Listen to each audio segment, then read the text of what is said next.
While Canada today possesses one of the largest aircraft industries in the world, primarily through the Bombardier Company and its slew of regional jets, turboprops and business transports, the history of this nation's role in commercial aviation stretches back further to 1949, where in a race against the pioneering Comet jet airliner, Canada unveiled within days of its rival the Avro Canada Jetliner, a four-engined regional jet which could have been the trailblazer for domestic air travel during the 1950s, but after endless delays and a change in priorities, was unceremoniously dropped.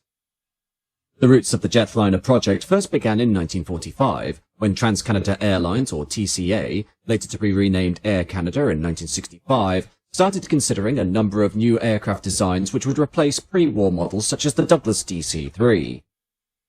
This consideration wasn't unique to Canada, as from 1943, while World War II was still at its peak and victory not assured, the Brabazon Committee of the UK was also in the midst of creating a new range of airliners that would be the envy of the world and become the future for commercial aviation for the next decade, eventually settling on three pioneering models: a long-range jet airliner, a turboprop-powered regional airliner, and a small regional turboprop for lightly trafficked routes, which came to pass as the de Havilland Comet, the Vickers Viscount, and the de Havilland Dove, respectively.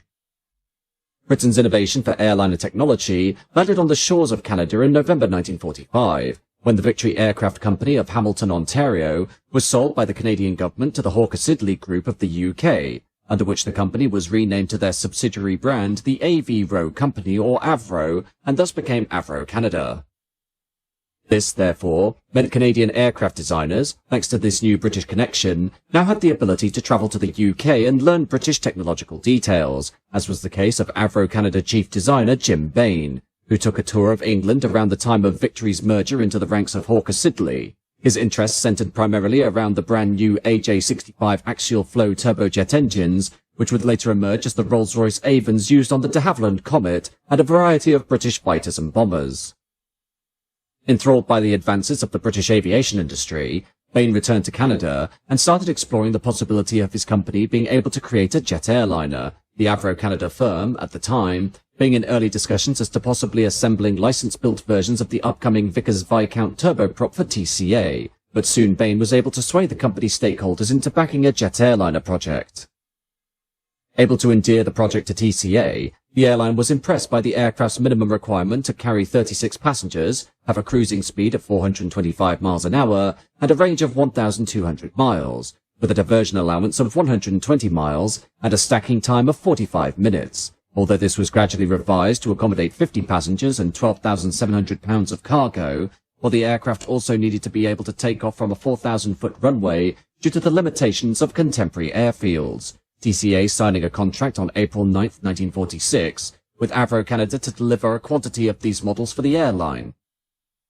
During 1947, further design changes were implemented when it was determined that the project would fail to meet budgetary constraints, and while Avro Canada was tempted to pull out of the project, investment soon came from Canadian Liberal Party politician C.D. Ho, who invested $1.5 million Canadian dollars into the scheme on the condition that the development process was slowed. While the design team were hoping to eventually create an airliner with a cruise speed of between 425 and 450 miles an hour, a 40 to 50 passenger accommodation, and a range of 1,500 miles.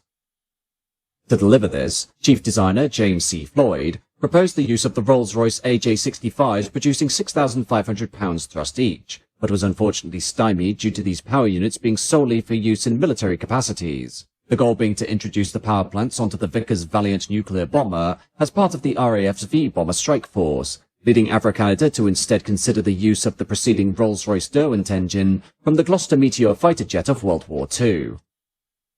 The main drawback of the Derwents was their lack of power, these engines having been designed for use within lightweight fighter jets rather than a full-size jet airliner, and thus the original twin-jet airliner proposal for the C-102 was severely underpowered when the Derwents were fitted, forcing, much to the chagrin of Floyd, the aircraft to be redesigned to accommodate 4 engines, increasing the overall thrust of the airliner, but at a much higher fuel consumption of 13%, although he would eventually be able to appreciate the benefits of 2 additional engines as a means of redundancy, allowing the aircraft to continue to fly even in the event of a power plant failure.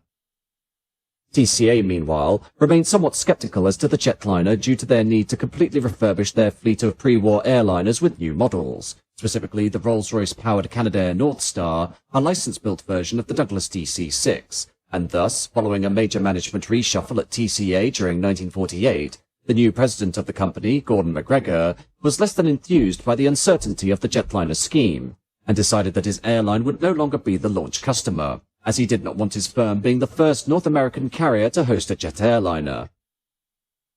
With McGregor's policy set squarely against the C-102, TCA's senior management presented a slew of reasons as to why the airline could not take on the model, including the rationale that few Canadian airports hosted the then-new Instrument Landing System, or ILS, which was essential for operating the aircraft, as well as pointing out that the jetliner would require considerably higher fuel reserves to get to those airports with the necessary equipment. This would therefore demand stringent specification changes, including a 500-mile-an-hour cruising speed, which would have required a complete redesign to accommodate a swept wing similar to that of the upcoming Comet, an issue Avro Canada's design team were unwilling to introduce, as the jetliner had been optimized for short to medium-length routes and the ability to work out of airfields with shorter runways.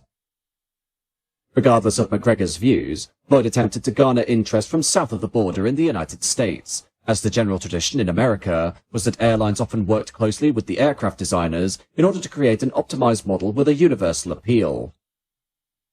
Avro Canada was in a somewhat advantageous position at this point, as all major American aircraft manufacturers, including Douglas, Lockheed, Martin, Convair and Boeing, were all suffering financial losses due to the end of their wartime contracts to build a myriad of fighters and bombers, while also being preoccupied with new piston airliner models such as the Douglas DC-6, the Lockheed Constellation, the Martin Liner, the Convair Liner, and the Boeing Stratocruiser. The jetliner project, meanwhile, was viewed with great enthusiasm by American carriers, and despite large portions of the design and assembly team being drawn away to help work on the Avro CF-100 Canuck all-weather fighter, Floyd was able to keep the project going, aiming for customer deliveries in May of 1952, followed by service entry in October of the same year. This launch date resulted in significant amounts of enthusiasm for the jetliner, as several versions with differing fuselage lengths and seating capacities were developed, the most basic of which was a simple fuselage stretch that allowed for a passenger capacity of up to and over 100 passengers, as well as non-passenger variants being toyed with, including a troop transport and paratroop model for the Canadian military, a flying hospital, a photo reconnaissance aircraft, a cargo plane, and a crew trainer. In the end, the Avro Canada C102 Jetliner took to the air on August 10, 1949, after only 25 months of development, becoming the second jet airliner to fly in history, as its maiden voyage took place only 13 days after the first flight of the de Havilland Comet at Hatfield in England.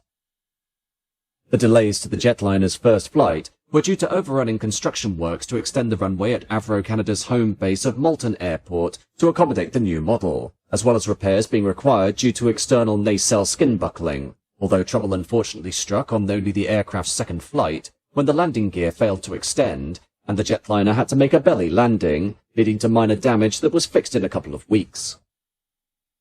However, while enthusiasm was high, it wasn't high enough to usher in firm orders by carriers, and thus Avro Canada's marketing team continued to push the aircraft into the attention of US Airlines, while on March 10, 1950, the jetliner, along with the new CF-100, was shown off in front of government officials, military leaders and dignitaries during a demonstration flight in Ottawa. To once again try and appeal to Gordon McGregor, and to truly illustrate the jetliner's abilities, on March 18, 1950, the C-102 was given its first commercial test by flying a VIP trip from Toronto to New York in a mere 58 minutes, and at an average speed of 352 miles an hour, presenting high-speed air travel between the major cities that was completely unprecedented in a world of sluggish piston-powered airliners. The highly anticipated flight was welcomed by a ticker-tape parade through the streets of Manhattan for the flight crew, although some issues were made evident during this run, as because the aircraft was so large, it couldn't be parked at the terminal, and was forced out onto a distant stand on the opposite side of Idlewild Airport, while pans were placed under the engines in case they dripped fuel and spontaneously combusted. Regardless, the demonstration flight was indeed a public relations coup, with Dixon Spees, assistant to the president of American Airlines, defecting to Avro Canada in order to head up a new marketing office in New York, starting discussions with Capital, United, National, American, Eastern and TWA in order to get C-102 sold, while despite his initial hesitancy towards the jetliner, TCA's Gordon McGregor showed a warming of opinion towards the aircraft, and sent his operations manager and chief test pilot to partake in flights aboard the aircraft. Enthusiasm hit its peak with the opening of talks with national airlines as to the purchase of 4 jetliners with an option for 6 additional units, as well as discussions as to a modified C-102 variant with a longer fuselage for 60 passengers, increased range, double-slotted flaps, and a provision for whatever engine a customer wanted, so as to satisfy the taste of American carriers for home-built power units. Back in Canada, the Air Transport Board released a study of potential routes the jetliner could be introduced on with TCA, proposing its entry into service on the popular Toronto-Montreal-New York run, although the economics of this multi-stop commuter route did not appeal to the C-102 as the length of the individual legs fell far below the aircraft's optimal range, and thus it was considered more economic to use Canadair North Stars. Sadly, in 1950, war was once again brewing, this time on the Korean peninsula of Asia, where the communist-backed North Korea was poised to mount an invasion of the capitalist South, invoking a potential armed response from the powers of the United Nations, including the USA, Great Britain and Canada, the mobilization of Canada in preparation for the upcoming conflict, meaning that as much factory floor space and as many technical staff as possible were committed to delivering more CF-100 fighters, the company being tasked to provide 720 units at a rate of 25 units per month, while the second prototype C-102 jetliner was pushed into a far corner of the assembly plant and progress slowed to a crawl. While the threat of war in Korea was indeed a major blow to the enthusiasm created by the C-102's New York visit, Floyd continued to press on with the C-102's demonstration tour, sending the airliner around North America to Miami in the south and Los Angeles on the Pacific coast, while at the request of the U.S. Air Force, the jetliner's abilities were shown to great effect at Wright Field in Dayton, Ohio, its performance easily matching many of their contemporary fighters and bombers, and thus making it an ideal military transport and trainer. Sadly, what had started as small border skirmishes in Korea had soon escalated into all-out war, and C.D. Ho, who had never warmed to the jetliner in the first place, found an excuse to kill the project completely by demanding Avro Canada's immediate withdrawal from its discussions with national airlines, while also demanding an end to all promotional tours of the first prototype and marketing for a potential production model, and to stop all work on a second prototype. In spite of this, Floyd maintained his connections with the U.S. Air Force, and the C-102 was trialled at the Wright Air Development Center by Air Force engineers, pilots, bombardiers and maintenance crews, their final report on the jetliner being that it was eminently suitable as a multi-jet engine trainer for pilots and bombardiers, and could even be used as an air-to-air refueling tanker, while Dixon Spees, at his office in New York, was informed by the sales manager for the Allison division of General Motors that the Air Force had set aside $20 million for the purchase of 20 jetliners, and that even the US Navy were interested in purchasing a contingent of C-102s for maritime patrol. The sad reality was, though, that the policy for Avro Canada was still firmly against any further development, while the demands of the Korean War continued, CF-100 training the company as it was beset by all manner of problems, including its engine development being way behind schedule, while on April 5, 1951, the second prototype CF-100 was lost in an accident that killed test pilot Bruce Warren, this loss resulting in the program being placed on indefinite hold and questions raised over Avro Canada's competency. Meanwhile, the jetliner project remained dormant as Avro Canada's various design staff were reshuffled on a near-constant basis to try and rectify the ailing CF-100, with Floyd's chief aerodynamicist being transferred to a new secret all-weather supersonic interceptor project to replace the CF-100, which would eventually become the ill-fated Avro Canada CF-105 Arrow, meaning Floyd had not the manpower to redesign the jetliner to accommodate Allison J-33 engines, as requested by the US Air Force, before Floyd himself was abruptly reallocated from the C-102 in order to try and jumpstart progress on the CF-100, this order coming directly from C.D. Ho, who demanded that the fighter take all precedent over Avro Canada's activities, exacerbated further by the installation of senior civil servant Crawford Gordon as Avro Canada's company president. In a roundabout way, though, the CF-100's development did bring about a brief revival for the jetliner, as the Mark IV version of the fighter was intended to use MG-2 fire control systems developed by the Hughes Aircraft Company, Crawford Gordon recommending that, due to the connection Avro Canada had with the American aviator and business magnate Howard Hughes, Floyd contact him in order to provide the jetliner as a flying testbed for the fighter program. Hughes, who was fully aware of the C-102 following its demonstration flight to New York, and was incredibly interested in the model following an assessment made by executives at his own carrier, Transworld Airlines, for its possible use in commercial service, arranged to have the jetliner travel to Culver City, California, in order to allow him the opportunity to try the aircraft out for himself. Hughes taking control of the airliner for the first time on April 8, 1952, with Floyd knowing well that his evaluation could save the entire project from cancellation, and thus brought as much of the design material as possible with him for Hughes to examine. After a few flights above Southern California, the aircraft landed back at Culver City and was immediately put into isolation and surrounded by armed guards, while Floyd accompanied the billionaire to his full-time residence of Bungalow 3 at the opulent Beverly Hills Hotel, with Hughes wanting to understand all the design aspects of the jetliner, which were discussed for nearly 11 hours overnight on the dining room table of his luxury suite. With Avro Canada chief test pilot Don Rogers being kept on to assist Hughes in his extensive assessment of the aircraft, the jetliner prototype remained at Culver City for 6 months and underwent sporadic testing, Hughes making a proposal for Convair to manufacture between 20 and 50 C-102s under license for use by Transworld Airlines on their top-line services between the major cities of the United States, Convair being supplied with Floyd's drawings, and were prepared to deliver their first example for May 1954.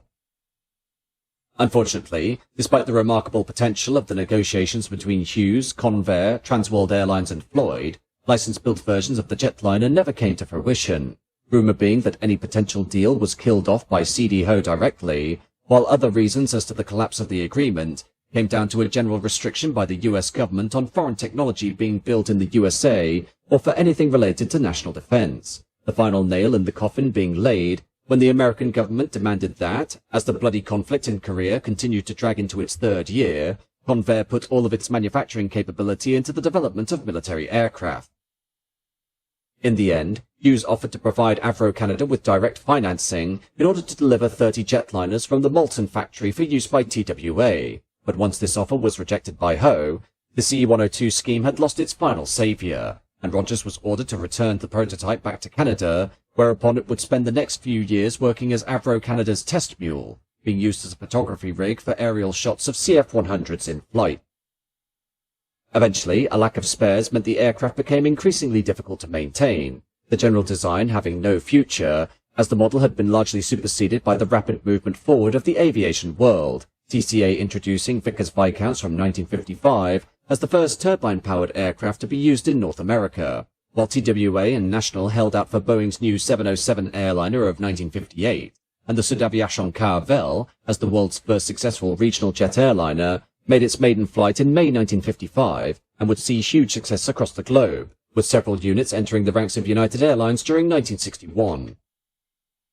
On November 23, 1956, Don Rogers signed out the aircraft for a 35-minute flight above the Moulton Aerodrome, not realizing that this would indeed be the aircraft's last venture into the skies above Canada, as 17 days later, Floyd received via memo that the C-102 was to be quietly dismantled, although in an attempt to save the airliner, proposals were made to donate the prototype to the National Research Council or NRC for preservation. But sadly, in one final cruel twist of fate, the NRC had no storage space for the full aircraft, and therefore removed the cockpit and nose for preservation, while the rest of the airframe was broken up, the last remnant of this innovative piece of Canadian aviation history, now on display at the Canada Aviation and Space Museum in Ottawa, Ontario.